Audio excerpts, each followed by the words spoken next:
Fire and ice, a scenario for a grandiose disaster. What this is? Fire and Ice is a scenario for a grandiose disaster, a live-action role-playing game. It requires a copy of the game rules to play. This scenario is for 6 to 12 players, and designed to take about 2 to 3 hours to play. One of the players is also an organizer, the person who prepares the materials for play and keeps the game on track. The organizer can play a character in the scenario, or stay outside of the game and simply administer play, depending on preference and comfort level. Before play, each player will create a character with a background tied to the other player's characters. You'll start with a general idea of who your character is based on a provided template, then you add details until you are satisfied. Finally, you will create relationships with the other characters and add a backstory, often guided by extra information cards provided by the scenario. Then you will go through this scenario, scene by scene. In each scene, you will react to what is going on around you, interact with the other players, and maybe have to choose who lives and who dies. Your character might die, but that's all part of the game. Nothing wrong with that. If and when you die, you join the peanut gallery and enjoy the show as you watch your fellow players make the final decisions and figure out who ends up surviving the grandiose disaster. A Grandiose Disaster presents Fire and Ice. The year is 1974. The Hotel Fire and Ice is a marvel of engineering. Located in Antarctica, south of Tierra del Fuego, the hotel is powered and heated by a deep geothermal vent. Hydroponic gardens provide both breathable air and food for the gourmet meals. Meats, both domestic and exotic, are shipped from across the globe to complete the menu. Even the fine wines are made from grapes grown in the hydroponic gardens. The hotel itself is completely subterranean, with an elevator up to the helicopter pad and an entrance to the docks. The lobby and grand ballroom have enormous picture windows which present an amazing, partially submerged panoramic view of the ocean. The hotel is a 5-star resort with all the amenities: an Olympic-sized swimming pool, a spa featuring mineral baths, hot stone massages, and more, a fitness room with a basketball court, handball courts, and even an indoor volleyball net. There are even excursion packages for the adventurous to see the local wildlife, geographic marvels, and working scientific expeditions. You are guests or hotel staff on the opening night of this fantastic venture. Things to think about: why are you here? To party? Because you're rich or famous. Maybe you won a trip in a contest, maybe you work here, or you're an investor. Maybe you're part of the band playing the party in the grand ballroom tonight? How did you get here? There is helicopter transport from Tierra del Fuego as well as a ferry that leaves twice daily at 8 a.m. and 8 p.m.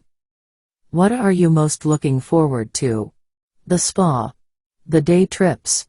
The panoramic view? The food and drink? Just relaxing for a week?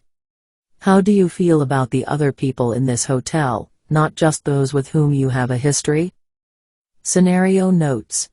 The following challenges are used in this scenario: agility, cleverness, knowledge, and toughness. This is the most straightforward scenario, with no additional rules. It is a good choice for the first time you play a grandiose disaster. Scene 1, Welcome. Suggested time limit, 15 minutes. You start in the grand ballroom of the Hotel Fire and Ice. It is the first night of your stay, and a party has been held to celebrate. A band in the corner alternates between contemporary 1970s hits and the standards preferred by the older crowd. The grand ballroom is exquisitely decorated, with huge crystal chandeliers. Like the majority of the hotel, it is underground, but it has huge panoramic windows that allow you to see the ocean outside, both above and below water. So far, you have received excellent attention. Check-in was a breeze. The hotel itself is amazing. Dinner was gourmet and excellent, and you are looking forward to a night of dancing, drinking from the cash bar, and the midnight dessert buffet. But for now, you mingle, meeting the other hotel guests and getting to know your fellow travelers. The scene ends when you are ready. Continue on to the next scene in 15 minutes. Scene 2, Earthquake. Suggested time limit, 5 minutes. This is the disaster that kicks off the scenario. It starts slowly at first. A gentle sway that you barely notice, the tinkle of the chandeliers, the ripples in your wine glass. But then, with a loud roar, the floor tilts, the lights go out, and the entire ballroom rocks and sways. The crystal chandeliers come loose from their moorings and crash to the floor. Anything that is not bolted down flies across the room, sometimes with deadly results. And then a moment of silence. The emergency lights kick in, and that's when the chorus of pain starts. People are severely injured, and many are dead. The floor is tilted oddly, with the lowest part toward the windows and the higher part opposite, toward the doors that lead to the rest of the hotel. The scene ends after you have dealt with the chaos and destruction. You don't leave the room quite yet. Continue to the next scene in 5 minutes. Scene 3, Panic and Escape. Suggested time limit, 7 minutes. As you deal with the horrors surrounding you, you hear a small tinkling sound. The more astute among you notice a small crack in the panoramic windows. Time seems to slow down as the crack slowly spreads, growing longer until suddenly the window shatters inward in a shower of sharp glass fragments. Water starts rushing into ballroom, freezing cold water that will almost certainly kill anyone it touches. People start shrieking and racing up the tilted floor toward the doors. You are close enough to escape the frigid flood, but you need a clever plan to keep the water from flowing up into the rest of the hotel. The scene ends after you have enacted your clever plan and escaped the room. Make a cleverness challenge or choose a character to become wounded. Scene 4, Discussion and Debate. Suggested time limit, 7 minutes. Your clever plan worked. You are safe for the moment, but trapped underground. The air is eerily still, and you can feel the chill of the ballroom. The heat and air circulation equipment is obviously offline. Nearly all the guests and staff were in the ballroom when the quake hit. Anyone still trapped in the ballroom is undoubtedly dead. There may still be stragglers around the hotel. Maybe. A quick check allows you to determine that the path to the helipad is blocked. A debate begins on where to go now. A hotel employee, might be one of you, suggests that there is an access ramp out near the expedition area. There are snowmobiles there, but it is on the other side of the hotel. A contrarian, might be one of you, replies that the docks would be better since there is a ferry due at 8 a.m. They are closer, and heat is out at the hotel, and who knows what other damage it took. A genius, might be one of you, states that the docks are likely underwater due to the quake. The access ramp is your best choice for survival. And the debate continues. Continue to the next scene when the players are ready. Scene 5, Aftershock. Suggested time limit, 7 minutes. You continue to debate, but then the floor shakes, and the barrier to the water in the ballroom starts to become damaged. The time for action is now. The way to the helipad is blocked. The docks are likely underwater.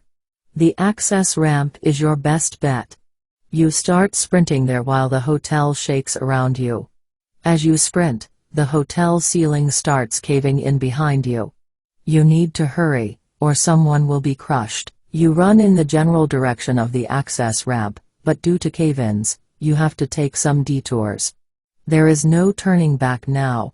The scene ends when you make it out of the hallway. Choose a character to become wounded. Scene 7, The Furnace Room. Suggested time limit, 10 minutes. The volcano eruption icon appears in this scene. You have come to the furnace room of the hotel. It is a disaster area. Lava flows up through the geothermal vents. The machinery is completely destroyed. Dead bodies litter the room, some killed by the shrapnel shot from furnaces exploded by the pressure buildup, some cooked alive by the heat of the escaping steam. As you make your way across the room, the lava continues to bubble. One wrong step might fling someone into the lava or into the red-hot remains of the furnace. The scene ends when you get through the furnace room. Make a toughness challenge or choose a character to become wounded. If you don't or can't, you must choose a character to die. Scene 8, The Day Spa. Suggested time limit, 15 minutes. This scene is about halfway through the scenario. The spa is in ruins. Shattered glass lies everywhere, and the ceiling is partially caved in. You can feel the chill Antarctic air coming in from above. And then you come to the hot springs room. It is completely flooded. The water is warm to the touch, but you can tell it gets boiling hot below. With the frigid air from above, and the boiling water from below, there is a small temperate layer in the flooded room. And the laundry is on the other side, so you could dry off there. You need to swim through the room keeping to the exact right height in the water. Too high and you will hit frigid cold and frostbite. Too low and you will be boiled by the hot springs. The scene ends once you are through the day spa. Choose a character to die. Scene 9, A Tight Squeeze. Suggested time limit, 7 minutes. The way ahead seems to be blocked with rubble. An argument ensues. A genius, might be one of you, suggests that the only path ahead seems to be through this rubble.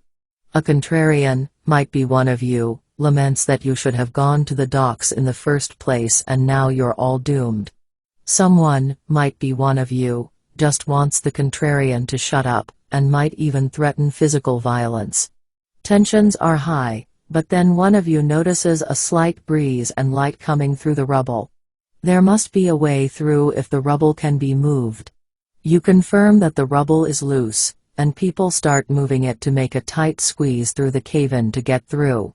But just before the last person can make it through, there is a terrible rumble, and the makeshift hole collapses. The scene ends when you are through the rubble and have finished mourning the one who didn't make it. Choose a character to die. Scene 10, The Infirmary. Suggested time limit, 7 minutes. First aid is available in this scene. A brief respite and a chance to rest. Any surviving hotel employees would know that you are very close to the exit here. There are still signs of devastation, but there is also fresh water and medical supplies. Maybe there is time to take a short break and relax for a minute or two. The scene ends when you are ready. Continue to the next scene when the players are ready. Scene 12, Deadly Cold. Suggested time limit, 7 minutes. This scene is about 3/4 of the way through the scenario. The ceiling on this hallway has caved in. You can get around the rubble, but the frigid Antarctic air cuts into your bones like a knife made of ice. You only need to get through the hallway, a mere 300 feet or so, but you are tired, and injured, and just ready for this to end. As you run down the hallway, a door swings open, and a dead and frozen housekeeper falls into your path. All wounded and distraught characters need 2 other characters to assist them for this scene. The scene ends when you get to the end of the hallway and finish mourning your loss. Choose a character to die. Scene 13, Almost There. Suggested time limit, 10 minutes. You've made it to the excursion's access ramp. But there aren't enough parkas for all of you, and even brief exposure to the cold will be deadly. Someone will have to be left behind. There are enough snowmobiles that you can carry everyone who can survive the ride. You see a helicopter incoming. Almost certainly, it will land at the heliport. You need to get there before they leave. The scene ends when you get onto your snowmobiles and leave the ramp. The next scene will be on snowmobiles. Choose a character to die. Scene 14, Across the Ice. Suggested time limit, 7 minutes. This is the final crisis of the scenario. Riding to a snowmobile, you race across the ice to get to the helicopter. But as you do, the hotel starts to collapse in around you. Occasionally, lava spurts up out of the holes, just as deadly as the dissolving ice. You need to dodge the cave-ins happening across your path. You are full of adrenaline, so maybe this can happen. Unfortunately, one of the snowmobiles is damaged in the chaos. It could make it with one person, but it can't handle two. Again, someone needs to sacrifice themselves for someone else to survive. The scene ends when you make it to the helipad. Choose a character to die. Scene 15, Denouement. Final scene. You scramble madly into the helicopter, and it takes off just in time. As you watch, the remains of the hotel collapses in on itself. The sheets of ice covering it slide into the ocean, revealing the lava flows below as fire meets ice one last time. And you are the only ones who have survived. You look at each other as you try to come to grips with what happened. The scene ends when you are ready. Roll credits.